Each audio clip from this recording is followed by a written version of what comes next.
Hi, in this tutorial I'll show you how to create assets. Assets are things from the real world, could be machines, equipment, locations. In this case I will show you how to create cities and add weather stations to cities as assets. So the first thing is to go to advanced configuration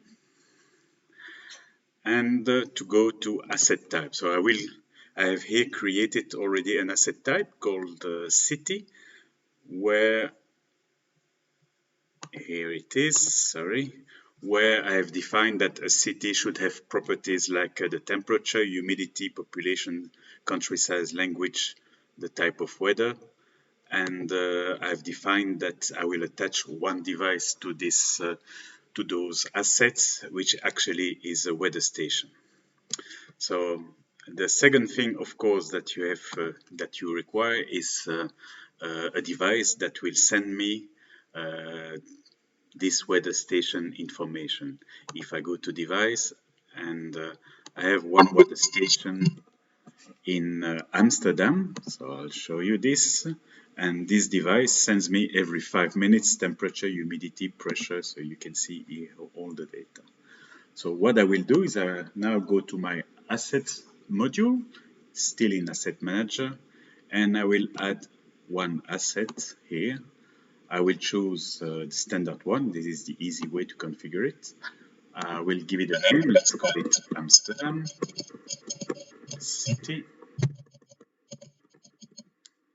And there are different fields. The only one which is mandatory is the type. So I select city.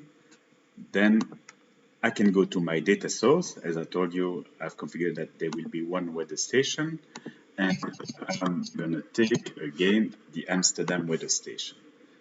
Then, as I set up some properties, I can here specify that the field called temp will be taken from my temperature, and humidity will be taken from humidity.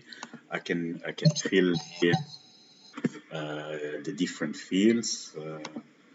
And so on, the type of weather, let's say it is temperate, and that's it. So now I have my asset called Amsterdam City with a default logo. I can add an icon, a location, so I can show you this. I've done it for another city, which is Brussels, where I put the flag, and I have different properties.